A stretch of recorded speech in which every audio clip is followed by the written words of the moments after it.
आज से 33 साल पहले ये 21 मई 1991 की ही बात थी जब धनु नाम की सुसाइड बॉम्बर महिला ने राजीव गांधी को माला पहनाने के जस्ट बाद बटन दबाकर ऐसा खतरनाक बम ब्लास्ट किया कि देश के प्रधानमंत्री राजीव गांधी के साथ साथ आसपास के 15 लोगों की भी हत्या हो गई।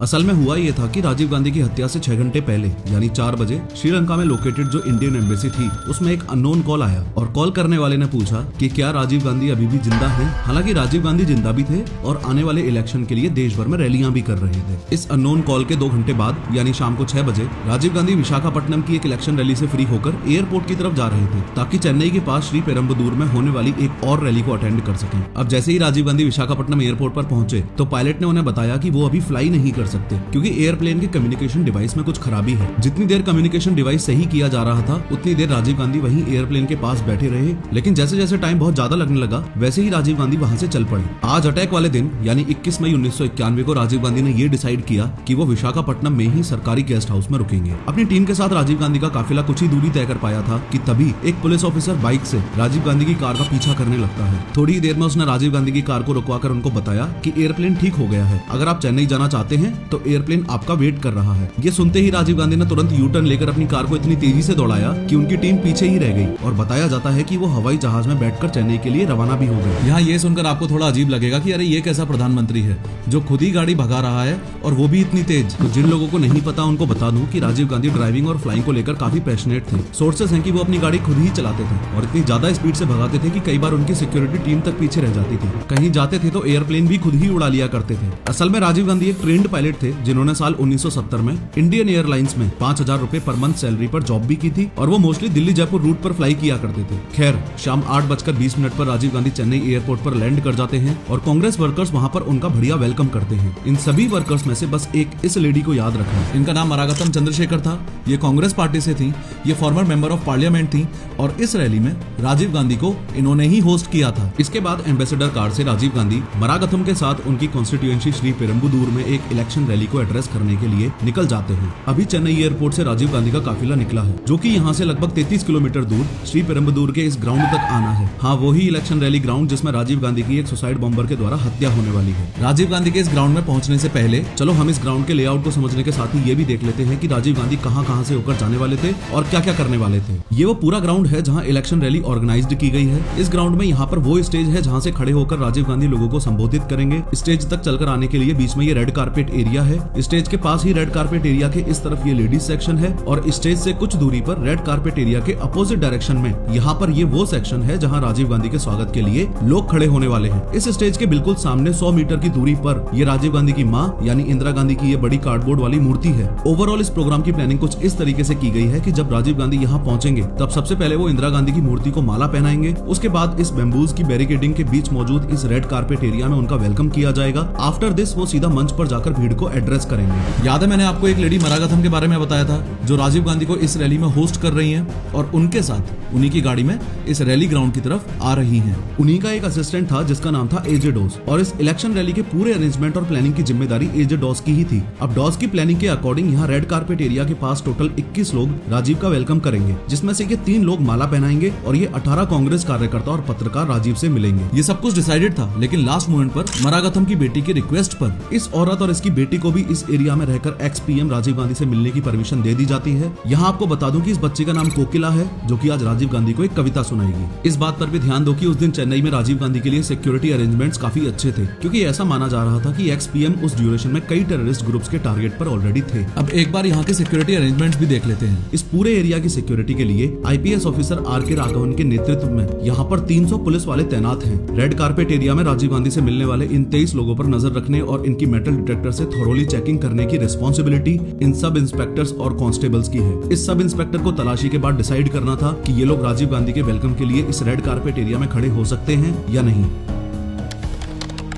अभी रात के 9:30 बज रहे हैं। राजीव गांधी को देखने के लिए यहाँ भारी भीड़ जमा हो चुकी है और सभी उनका बेसब्री से इंतजार कर रहे हैं। लेकिन दिक्कत वाली बात यह है कि आज इस भीड़ में 5 लोग ऐसे भी हैं जो नहीं होने चाहिए थे। जिनका सिर्फ एक मकसद है, कैसे भी करके राजीव गांधी की हत्या करना। इन पांचों में से 3 लेडीज हैं और 2 जेंट्स हैं। दोनों जेंट्स यानी कि ये शिवराजन और हरिबाबू पत्रकारों के भेष में इस वेलकम सेक्शन एरिया में खड़े हुए हैं। तीनों की तीनों लेडीज यानी नलिनी, धनु और सुभा यहाँ वेलकम सेक्शन एरिया के साइड में खड़ी हुई है। इन तीनों में से नलिनी तो इस साजिश में सिर्फ एक हेल्पर है। दिक्कत वाली बात थी इन दोनों की। ये दोनों धनु और सुभा सुसाइड बॉम्बर्स हैं। इन्होंने अपने कपड़ों के नीचे बॉम्ब जैकेट पहनी हुई है जो इन बटन्स की मदद से ब्लास्ट होने वाली है। अब धनु और सुभा को किसी भी तरह इस रेड कारपेट एरिया में खड़े हुए लोगों में शामिल होना था, क्योंकि ये 23 लोग ही हैं जो राजीव गांधी के बिल्कुल पास जा सकेंगे। इसलिए ये दोनों फीमेल सुसाइड बॉम्बर्स यहाँ आना चाहती हैं ताकि ये राजीव गांधी को अपने साथ उड़ा सकें। लेकिन लाख कोशिशों के बावजूद शिवराजन और हरिबाबू इनका नाम राजीव गांधी के स्वागत करने वालों की लिस्ट में नहीं जुड़वा पाते हैं। इससे ये सुभा और नलिनी स्टेज के सामने बने इस लेडीज सेक्शन में जाकर बैठ जाती हैं। पर धनु अभी भी मौके की तलाश में थी कि कैसे भी करके रेड कारपेट एरिया में एंट्री मिल जाए। इसी बीच अचानक से यहाँ काफी ज्यादा लोग एक साथ आकर डॉस से जिद करते हैं कि उनका नाम भी इस लिस्ट में ऐड करो ताकि वो भी राजीव गांधी से मिल सके। इससे यहाँ रेड कारपेट एरिया के आसपास अचानक अफरा तफरी सी मच जाती है। इस वेलकम सेक्शन को भी आगे इस वीडियो में रेड कारपेट एरिया से रेफर किया गया है। इस मौके का फायदा उठाकर धनु जल्दी से इन माँ बेटी के पीछे आकर खड़ी हो जाती है। हालांकि पुलिस इस भीड़ को यहाँ से हटाती है, लेकिन धनु पर अब भी किसी का कोई शक नहीं होता। ये यहीं रेड कारपेट एरिया में खड़ी रहती है। इसी बीच जल्दी से डॉस स्टेज की ओर दौड़ता है और स्टेज पर पहुंचकर माइक से अनाउंस करता है कि राजीव गांधी यहाँ पहुंचने वाले हैं। तभी राजीव गांधी के काफिले की ग्राउंड में एंट्री होती है। अब राजीव गांधी ने इंदिरा गांधी की स्टैच्यू पर माला पहनाई और मंच की ओर आने लगते हैं। जब राजीव रेड कारपेट एरिया में पहुंचे तो इन लोगों ने इन्हें चादर उड़ाकर इनका स्वागत किया। मरागथम ने राजीव से पार्टी के अन्य कार्यकर्ताओं को भी मिलवाया। अब आदमियों से मुलाकात के बाद राजीव इन 3 लेडीज से मिलने के लिए आगे बढ़े। इनमें से इस बच्ची यानी कोकिला ने राजीव गांधी को कविता सुनाई। तभी यहाँ लोगों की भारी भीड़ पुलिस के सुरक्षा घेरे को तोड़कर राजीव गांधी से मिलने आ जाती है। इससे राजीव गांधी को एक सिक्योरिटी ऑफिसर यहाँ से जल्दी निकालने की कोशिश करता है, लेकिन राजीव गांधी ने तमिल लोगों को देखकर उनके बीच रहने का और उनसे मिलने का ही फैसला किया। इस धक्का मुक्की में सुसाइड बॉम्बर धनु काफी पीछे चली जाती है। अब धनु एग्रेसिवली राजीव गांधी तक पहुंचने की कोशिश करती है, लेकिन तभी सब इंस्पेक्टर अनुसुईया धनु का हाथ पकड़कर उसे आगे बढ़ने से रोक लेती है। अब राजीव गांधी ये देखकर सब इंस्पेक्टर अनुसुईया को इशारा करते हैं कि धनु को आने दो। अगले ही पल राजीव गांधी की मौत यानी कि धनु उनके सामने खड़ी थी। अब धनु राजीव गांधी को चंदन की माला पहनाती है और उनके पैर छूने के लिए झुकती है। नीचे झुकते वक्त धनु अपने बॉम्ब जैकेट के सबसे पहले तो पीछे वाले बटन को दबाती है और फिर आगे वाले बटन को दबाती है, और तभी एक जोरदार धमाका होता है जिससे यहाँ की धरती ही हिल जाती है। इस विस्फोट के बाद चारों ओर आग और धुआं फैल जाता है। इससे ग्राउंड में हाहाकार और भगदड़ मच जाती है और कुछ देर बाद जैसे ही रेड कारपेट एरिया में धुआं कम होने लगा तो चारों तरफ खून और लाशें दिखने लगी। इस ब्लास्ट में कोकिला की मां, मरागथम, धनु, पुलिसकर्मी और सुरक्षा अधिकारियों के साथ राजीव गांधी के शरीर के टुकड़े बिखरे पड़े थे। यहाँ 15 लोग मारे जा चुके थे और 40 से ज्यादा लोग सीरियसली इंजर्ड थे। वहीं इस हरिबाबू के कैमरा में लास्ट के कुछ पलों की ये 10 पिक्चर्स थी। देश में इतना बड़ा हादसा हुआ, एक पूर्व प्रधानमंत्री को पुलिस वालों के सामने सुसाइड बॉम्बर्स ने जान से मार दिया। पर उस 21 मई 1991 की दहशतगर्द रात को पूरा भारत सिर्फ एक ही सवाल से जूझ रहा था, राजीव गांधी को किसने मारा और क्यों मारा। आज की इस वीडियो में 3D एनिमेशन की मदद से इस असैसिनेशन की पूरी प्लानिंग को स्टेप बाय स्टेप समझेंगे और ये भी देखेंगे कि इंडियन एम्बेसी में उस शाम 4 बजे जो कॉल आया था उसको सीरियसली क्यों नहीं लिया गया। लेकिन हर बार की तरह शुरू से शुरू करते हैं। देखो, ये है अपना भारत और ये रहा श्रीलंका। श्रीलंका को आजादी साल 1948 में मिली थी, तो ऑब्वियस सी बात हुई कि उससे पहले यहाँ ब्रिटिशर्स का राज चलता था। अब श्रीलंका के मैप को एकदम केयरफुली समझो। ब्रिटिशर्स के टाइम श्रीलंका के इस हाईलाइटेड एरिया में तमिल रहते थे और इस रिमेनिंग लैंड में सिन्हलीज यानी बौद्ध धर्म को मानने वाले लोग रहते थे। वीडियो में ऐसी जगह पर यह बात भी आपको 100% क्लियर हो जानी चाहिए कि राजीव गांधी की मौत का कारण इन तमिल और सिन्हलीज लोगों के बीच की लड़ाई ही थी। कैसे क्या हुआ था आगे इस वीडियो में आपको और क्लियरली पता चलेगा। खैर, मैप में ध्यान से देखो, ये है श्रीलंका और इंडिया के सदर्न साइड में ये है तमिलनाडु। श्रीलंका को आजादी मिलने से पहले यहाँ के खेतों में काम करने के लिए भारत के तमिलनाडु से तमिल स्पीकिंग वर्क फोर्स को श्रीलंका में लाया जाता था। इसको इस तरह से समझो कि इंडिया के यूपी बिहार से लोग हरियाणा पंजाब में काम करने के लिए आते हैं और हरियाणा पंजाब वाले विदेशों में काम करने के लिए जाते हैं। इसी तरह तमिलनाडु से लोग काम के लिए श्रीलंका जाते थे और श्रीलंका में इनको इंडियन तमिल्स कहा जाता था। वहाँ पर पहले से रह रहे तमिल्स को श्रीलंकन तमिल कहा जाता था। श्रीलंका में मौजूद श्रीलंकन तमिल्स अलग हैं और इंडियन तमिल्स अलग हैं। उस टाइम श्रीलंका में तमिल्स यानी हिंदुओं की पॉपुलेशन सिर्फ 23% ही थी और सिन्हलीज यानी बौद्धों की पॉपुलेशन 70% थी। एक बार फिर से बता रहा हूँ, ये सारा मामला तमिल वर्सेस सिन्हलीज का ही था, लेकिन ये पूरी कहानी सिर्फ इन लोगों की लड़ाई की नहीं है, इसमें और भी ज्यादा अनबिलीवेबल ट्विस्ट है। अब जब श्रीलंका को आजादी मिली तो उस समय गवर्नमेंट पोस्ट पर ज्यादातर लोग तमिल थे और तमिल लोगों ने अपनी मेहनत के बलबूते पर ये मुकाम हासिल किया था। लेकिन प्रॉब्लम ये थी कि सिन्हलीज लोगों को यानी कि बौद्ध कम्युनिटी के लोगों को ये डर था कि कहीं तमिलियंस उन पर ओवर पावर न कर दें, यानी कि वो कहीं उनके मालिक ना बन जाएं। इसलिए 1948 में श्रीलंका को आजादी मिलने के बाद सिन्हलीज गवर्नमेंट ने तमिल लोगों को साइडलाइन करने के लिए काफी सारे अनवाइज्ड डिसीजंस लिए। जैसे सबसे पहले इंडिया से माइग्रेटेड तमिल्स की वोटिंग राइट्स छीन लिए, इंग्लिश की जगह सिन्हाला लैंग्वेज को श्रीलंका की ऑफिशियल लैंग्वेज डिक्लेयर कर दिया, सिन्हलीज स्टूडेंट्स को एजुकेशनल रिजर्वेशन दे दिया और कुछ साल बाद 1972 में एक नया संविधान लागू करके देश का प्राइमरी रिलीजन बुद्धिज्म अनाउंस कर दिया एक्सेट्रा। सिन्हलीज कम्युनिटी ने श्रीलंका में ओवरऑल ये सिचुएशन कर दी कि तमिलियंस का वजूद ही खत्म हो जाए, और अगर तमिलियंस इन अनफेयर डिसीजंस के खिलाफ आवाज उठाते थे तो श्रीलंकन गवर्नमेंट श्रीलंका के तमिल रीजन्स में मिलिट्री लगा देती थी और आवाज उठाने वालों के साथ बलात्कार करके उनके पूरे परिवार को गोली मार दी जाती थी। तमिलियन लोगों पर इन सभी अत्याचारों के चलते इस असल कहानी में एंट्री होती है एक ऐसे बंदे की जिसने राजीव गांधी की हत्या करवाई, जिसने जाफना डिस्ट्रिक्ट के मेयर को गोलियों से भून दिया और जिसने श्रीलंकन गवर्नमेंट और सिन्हलीज लोगों से लड़ने के लिए एक रेबेल ग्रुप बनाया, लिट्टे यानी liberation tigers of Tamil Eelam. और ये बंदा जिसकी अपन बात कर रहे हैं, जिसने लिट्टे बनाया, वो है ये वेलुपल्ली प्रभाकरण। देखो, ओवरऑल ये कॉन्सेप्ट ऐसा है कि अगर इसे आप कहानी में घुस के समझने की कोशिश करोगे तो काफी ज्यादा डिफिकल्टी होगी, और अगर मेरे एक पर्सनल एग्जांपल के थ्रू समझने की कोशिश करोगे तो बहुत आसानी से समझ आ जाएगा। इस 3D मैप में ये जितना भी रेड कलर का एरिया आपको दिख रहा है, ये वो एरिया है जिसमें तमिलियंस रहते थे, और तमिलियंस की तरफ से लड़ कौन रहा था? लिट्टे, और लिट्टे का हेड कौन था? ये प्रभाकरण। सिमिलरली इस मैप में ये जो व्हाइट एरिया आपको दिख रहा है, ये वो एरिया है जिसमें सिन्हलीज यानी बौद्ध धर्म के लोग रहते थे, और सिन्हलीज लोगों की तरफ से कौन लड़ रहा था? ऑब्वियसली श्रीलंकन गवर्नमेंट, और इस साइड में लीडर कौन हुआ? श्रीलंकन आर्मी का हेड। तो बेसिकली मैं आपको बस यही समझाने की कोशिश कर रहा हूँ कि ये लड़ाई अपने अपने वजूद के लिए प्रभाकरण और श्रीलंकन आर्मी के हेड के बीच की है, या यूं भी कह सकते हो कि लिट्टे वर्सेस श्रीलंकन आर्मी की है। अब यहाँ लिट्टे अपने हक की लड़ाई तो लड़ ही रहा था, लेकिन उसके अलावा उसकी एक बहुत डेंजरस डिमांड ये भी थी कि श्रीलंका के 2 टुकड़े हो जाएं, जिसमें से जितना भी तमिल लोगों का एरिया था वो अपना एक अलग इंडिपेंडेंट कंट्री होना चाहिए, तमिल ईलम। लिट्टे के फुल फॉर्म को भी अगर दोबारा देखोगे तो इसमें भी आपको नोटिस होगा liberation tigers of Tamil Eelam. खैर, जो एक्सपेक्टेड था वही हुआ। लिट्टे के फॉर्मेशन के बाद श्रीलंका में रहने वाले तमिल लोग तो सेफ हो गए, लेकिन लिट्टे और श्रीलंकन गवर्नमेंट में ऐसा युद्ध हुआ जो सोच से भी परे था। दोनों ग्रुप्स एक दूसरे को जितना ज्यादा से ज्यादा नुकसान पहुंचा सकते थे उतना ज्यादा से ज्यादा नुकसान पहुंचाया। दूसरे ग्रुप्स की फीमेल्स के साथ रेप कर दिए जाते थे, हजारों लोगों की जानें भी गईं, और एक समय ऐसा आ गया जब इंडिया में मौजूद जो तमिल लोग थे उन्होंने इंडियन गवर्नमेंट पर दबाव बनाना शुरू किया कि श्रीलंका में जो सिविल वॉर चल रहा है उसमें इंडियंस भी सफर कर रहे हैं, तो इंडियन गवर्नमेंट को श्रीलंका के मैटर में इंटरफेयर करना चाहिए। यहाँ इस बात को भी अच्छे से समझना कि इसी दौरान इंदिरा गांधी को उनके बॉडीगार्ड्स ने जान से मार दिया था, और सिर्फ 40 की एज में राजीव गांधी नए नए देश के प्रधानमंत्री बने थे, the youngest prime minister of India. जिन लोगों को नहीं पता उनको बता दूं कि इसी professor of how YouTube channel पर मैंने इंदिरा गांधी हत्याकांड की 3D animated short film publish कर रखी है, वो भी जरूर देखना। खैर, तमिल लोगों की डिमांड्स को मद्देनजर रखते हुए उस समय के भारत के प्रधानमंत्री ये डिसाइड करते हैं कि वो तमिल लोगों की मदद करेंगे। इसी समय राजीव गांधी ने इन श्रीलंकन तमिलियन की हेल्प के लिए इंडिया से श्रीलंका कुछ बिना हथियारों वाली इंडियन नेवी शिप से कई टन खाना और दवाइयां भेजी, लेकिन श्रीलंकन नेवी ने इन सभी शिप्स को वापस मोड़ दिया। इसके 2 दिन बाद दिल्ली स्थित श्रीलंकन हाई कमीशन को इन्फॉर्म किया गया कि इंडियन एयरफोर्स श्रीलंका के तमिल बहुल एरिया में ऑपरेशन पूमलाई करने जा रही है, जिसमें इंडिया की तरफ से वॉर सर्वाइवर्स के लिए खाना और मेडिकल चीजें ड्रॉप की जाएंगी। अगर अब की बार श्रीलंकन फोर्सेस ने रोका तो भारत इसको बर्दाश्त नहीं करेगा। अब इंडिया से 5 मिलिट्री एयरक्राफ्ट में लगभग 25 ton food and medicine in 4 Mirage fighter jet के एस्कॉर्टिंग के साथ नॉर्थ श्रीलंका में एयर ड्रॉप किया जाता है, और इंडियन गवर्नमेंट सख्ती से श्रीलंकन गवर्नमेंट को तमिलियंस पे हो रहे अत्याचार को रोकने के लिए बोलती है। यहाँ आपको बता दूं कि इंडियन गवर्नमेंट का स्टैंड एकदम क्लियर था कि श्रीलंका में तमिल्स को उनका हक मिले और ये सिविल वॉर खत्म हो। अब जैसे ही इंडिया ने ऑपरेशन पूमलाई किया, वैसे ही श्रीलंका बोला कि इस पूरे सिविल वॉर के मामले में हम इंडिया से बातचीत करना चाहते हैं। इस मामले में बातचीत के लिए इंडियन पीएम राजीव गांधी श्रीलंका की कैपिटल में पहुंचते हैं, यानी कि यहाँ कोलंबो में पहुंचते हैं। इस सीन को अच्छे से समझ लो। आज दिन है 29 जुलाई 1987 का। ये श्रीलंकन प्रेसिडेंट JR जयवर्धने हैं और ये Indian prime minister Rajiv Gandhi है। इन दोनों के सामने ये जो डॉक्यूमेंट आपको दिख रहा है, ये इंडिया श्रीलंका पीस अकॉर्ड है। आसान भाषा में समझाऊं तो ये एक ऐसा शांति समझौता है जिसकी बेसिकली 2 डिमांड्स हैं। सबसे पहले डिमांड तो ये कि श्रीलंकन गवर्नमेंट श्रीलंका के तमिल्स को उनके राइट्स और सभी फैसिलिटीज प्रोवाइड करेगी, लेकिन बदले में श्रीलंका में मौजूद सभी तमिल मिलिटेंट्स ग्रुप को अपने हथियार डालने होंगे, या यूं कह लो कि लिट्टे को अपने हथियार डालने होंगे। लेकिन यहाँ एक छोटा सा ट्विस्ट है। सबको पता था कि इतनी मारकाट होने के बाद और इतनी जाने गंवाने के बाद लिट्टे इतनी आसानी से तो हथियार सरेंडर करने नहीं वाला, इसलिए आज पीस अकॉर्ड साइन करने से 2 दिन पहले ही यानी 27 जुलाई को ही राजीव गांधी ने लिट्टे हेड प्रभाकरण को दिल्ली में एक मीटिंग के लिए बुला लिया था, जिसमें राजीव गांधी ने प्रभाकरण को समझाया कि ऐसे ऐसे 2 दिन बाद शांति समझौता पे साइन किया जाएगा तो मान जाना। प्रभाकरण ने पहले तो थोड़ी सी नानुकर की,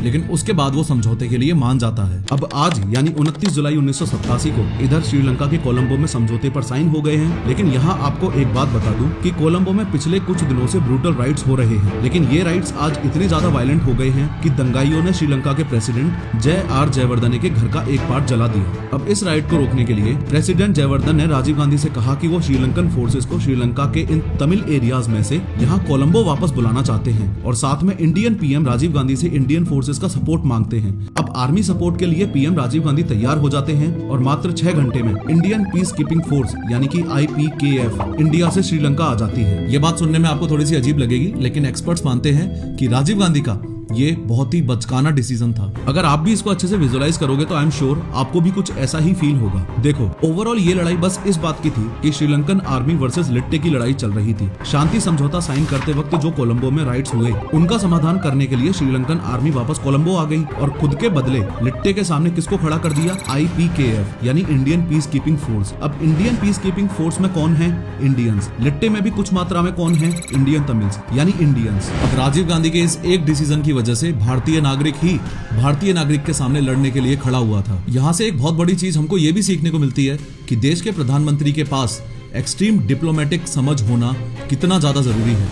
एक गलत डिसीजन और हजारों लोगों की मौत। अनफॉर्चुनेटली इस केस में भी यही हुआ। लिट्टे ने हथियार डालना शुरू तो किया, लेकिन समय के साथ IPKF और लिट्टे के रिलेशंस इस कदर बिगड़ गए कि दोनों तरफ से खतरनाक युद्ध हुआ और हजारों लोगों ने अपनी जान गंवाई, इंक्लूडिंग इंडियन सोल्जर्स। एनीवेज, उस पीस अकॉर्ड साइन के अगले दिन यानी 30 जुलाई 1989 को श्रीलंका में राजीव गांधी को श्रीलंकन फोर्सेस द्वारा गार्ड ऑफ ऑनर दिया जा रहा था। तभी अचानक से एक सेलर राजीव गांधी पर अपनी राइफल से बट अटैक कर देता है, यानी राजीव गांधी बाल बाल बचते हैं।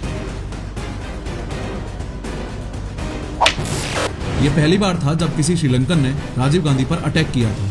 अब नो डाउट लिट्टे और IPKF वाले आपस में लड़ रहे थे, लेकिन इस असल कहानी में एक और अनबिलीवेबल ट्विस्ट तब आया जब श्रीलंका में हुए इलेक्शंस में रणसिंघे प्रेमदासा नए प्रेसिडेंट बनते हैं। प्रेमदासा जैसे ही प्रेसिडेंट बने तो उन्होंने कुछ ऐसा किया जो किसी ने सपने में भी नहीं सोचा था। उन्होंने लिट्टे से ही हाथ मिला लिया। पिछले 2 सालों में लड़ के IPKF ने लिट्टे को ऑलमोस्ट खत्म ही कर दिया था। अब मरता क्या ना करता, लिट्टे ने भी प्रेमदासा के शांति प्रस्ताव को एक्सेप्ट किया और श्रीलंकन गवर्नमेंट से हाथ मिला लिया। लेकिन प्रभाकरण इस लेवल का चंट आदमी था, उसने शांति समझौता एक्सेप्ट करते वक्त प्रेमदासा के आगे एक शर्त भी रख दी और वो शर्त ये है कि पहले IPKF को श्रीलंका से निकालो। इससे अब श्रीलंकन प्रेसिडेंट प्रेमदासा IPKF को श्रीलंका छोड़ने के ऑर्डर दे देते हैं। इधर अपने इंडिया में भी इलेक्शन होते हैं, राजीव गांधी इलेक्शन हार जाते हैं और नई सरकार बनती है। राजीव गांधी प्रधानमंत्री पद से हट जाते हैं और देश के नए प्रधानमंत्री बनते हैं जन मोर्चा पार्टी के विश्वनाथ प्रताप सिंह यानी कि VP सिंह। अब इंडिया में VP सिंह की सरकार IPKF को मार्च 1990 में वापस इंडिया बुला लेती है। अब तक IPKF ने श्रीलंका में अपने 1248 सोल्जर्स खो दिए थे और 1000 करोड़ इंडियन रुपीस से ज्यादा ऐसे युद्ध में खर्च किए जो हमारा था ही नहीं। बात साल 1991 की है, सब कुछ सही चल रहा था और लिट्टे की सबसे बड़ी दुश्मन यानी इंडियन पीस कीपिंग फोर्स यानी IPKF वापस भारत आ चुकी थी। तभी एक दिन एक प्रेस कॉन्फ्रेंस में राजीव गांधी ने एक ऐसी बात बोल दी जो आगे चलकर उनकी मौत का कारण बनी। राजीव गांधी प्रेस कॉन्फ्रेंस में बोलते हैं कि राजीव गांधी की सरकार अगर वापस पावर में आती है तो वो IPKF को फिर से श्रीलंका भेजेंगे।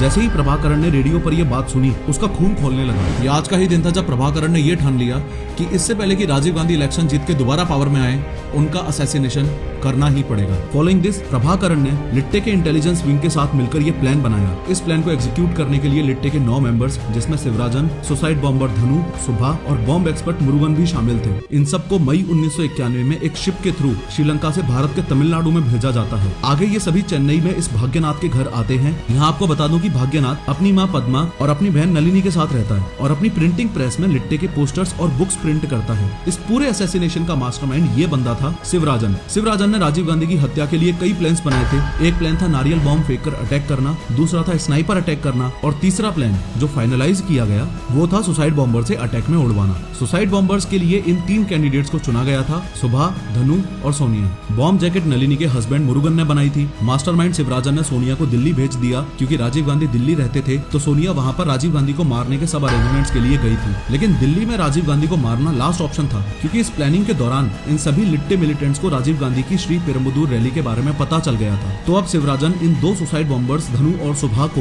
यही चेन्नई में ही रोक लेता है। इस समय यानी मई 1991 में इंडिया में इलेक्शन होने वाले हैं। अब चुनाव प्रचार के दौरान शिवराजन की टीम ने राजीव गांधी की हत्या की रिहर्सल का प्लान बनाया, जिसमें ये सभी देखना चाहते हैं कि देश की एक्स पीएम की सिक्योरिटी कैसी होती है और एक्स पीएम तक कैसे पहुंचा जा सकता है। इस समय वीपी सिंह भी प्रधानमंत्री नहीं थे, उनकी सरकार भी गिर चुकी थी। अब शिवराजन, धनु, सुभा और Nalini x PM VP Singh को माला पहनाने के लिए उनकी चेन्नई रैली में आते हैं। यहाँ पर धनु और सुभा वीपी सिंह को माला पहना देती है, लेकिन नलिनी जो यहाँ इस मोमेंट की फोटो खींचने आई थी वो इस समय नर्वस हो जाती है और फोटो नहीं खींच पाती है। ये सब देख के इस प्लान का मास्टरमाइंड बहुत गुस्सा करता है। इस रिहर्सल से इन लिट्टे मिलिटेंट्स को सिक्योरिटी से लेकर एक्स पीएम राजीव गांधी के पास कैसे पहुंचना है इसका अंदाजा लग गया है। अब 21 मई 1991 यानी राजीव गांधी के जीवन के आखिरी दिन ये धनु और सुभा अपने बॉम्ब वेस्ट पहनती हैं। इसके बाद ये पांचों शाम को चेन्नई से श्री पेरुम्बदूर में राजीव गांधी की रैली को अटेंड करने के लिए इस ग्राउंड में पहुँचते हैं। यहाँ आपको बता दूं कि शिवराजन हरि बाबू को आज 50,000 रूपए दे के यहाँ लाया है ताकि ये राजीव गांधी के असैसिनेशन की फोटोज ले सके। यहाँ शिवराजन और हरि बाबू पत्रकारों के वेश में आए हैं। अब ये पांचों यहाँ की इतनी सिक्योरिटी को देखकर थोड़ा नर्वस होने लगते हैं, लेकिन आज इनका इरादा राजीव गांधी को मारने का है, इसलिए शिवराजन और हरि बाबू आगे बढ़ते हैं। यहाँ पर इनकी चेकिंग के बाद इनको इस रेड कारपेट एरिया में एंट्री दे दी जाती है, लेकिन इन फीमेल सुसाइड बॉम्बर्स को पकड़े जाने का डर होता है, इसलिए ये तीनों इधर इस सेक्शन में जनता के साथ आकर खड़ी हो जाती है। लेकिन नलिनी और सुभा जल्द ही उम्मीद छोड़ देती हैं और ये दोनों ग्राउंड में इधर इस फीमेल सेक्शन में आके बैठ जाती हैं। पर धनु अब भी यहीं इस रेड कारपेट एरिया के पास ही वेट करती रहती है। अब धीरे धीरे इस पूरे ग्राउंड में भीड़ बढ़ने लगती है। यहाँ इस भीड़ में खड़े लोगों को जैसे ही पता चलता है कि रेड कारपेट एरिया में खड़े हुए लोग राजीव गांधी से पर्सनली मिलकर उनका वेलकम करेंगे, तो इस भीड़ से काफी लोग एजेड डॉस से मिलते हैं और राजीव से पर्सनली मिलने की इच्छा जाहिर करते हैं। यहाँ आपको बता दो कि अब तक इस रेड कारपेट एरिया में ये 21 मेल और ये 2 फीमेल्स हैं जो राजीव से पर्सनली मिलेंगे, लेकिन अचानक से यहाँ काफी ज्यादा भीड़ बढ़ने से इस सेक्शन में खड़ी धनु भीड़ का फायदा उठाकर रेड कारपेट एरिया में इन 2 फीमेल के पीछे आके खड़ी हो जाती है। अब पुलिस भीड़ को कंट्रोल करती है और इन एक्स्ट्रा लोगों को यहाँ से निकालती है। इतने में राजीव गांधी यहाँ पहुँचते हैं और धनु उनको माला पहनाकर राजीव के पैर छूने के बहाने नीचे झुकती है और अपने लेफ्ट साइड में लगे इस बटन को प्रेस करती है। इससे यहाँ एक पल के लिए बारूद जलने जैसी आवाज आती है और अगले ही पल यहाँ कोहराम मच जाता है। इस ब्लास्ट में ये हरि बाबू भी मारा जाता है, लेकिन इसका ये कैमरा जिसमें राजीव गांधी के असैसिनेशन की ये 10 फोटोज खींची थी, इन फोटोज के और कुछ दूसरी लीड्स के आधार पर शिवराजन, सुभा, नलिनी और कई लिट्टे मिलिटेंट्स को पकड़ने के लिए तमिलनाडु में रेड की जाती है। लेकिन इनमें से ज्यादातर लिट्टे मिलिटेंट्स आत्महत्या कर लेते हैं। एक्सपर्ट्स बताते हैं कि श्रीलंका में शांति के लिए जो समझौता भारत के मीडिएशन से लिट्टे और श्रीलंकन गवर्नमेंट में होना चाहिए था, वो समझौता राजीव गांधी ने खुद करके अपनी मौत को बुलावा दिया। और रही बात उस दिन एम्बेसी में आए हुए कॉल की, तो आपको बता दूं कि ऐसे धमकी भरे कॉल्स एम्बेसी में आए दिन आते रहते थे, तो इस कॉल को एक फेक कॉल समझकर इग्नोर कर दिया गया था। खैर, इंडिया में डीप फेक फ्रॉड्स दिन पे दिन बढ़ रहे हैं और इस वीडियो में मैंने डिटेल में बताया है कि डीप फेक फ्रॉड से एग्जैक्टली बचना कैसे है। क्लिक करो और जरूर देखो।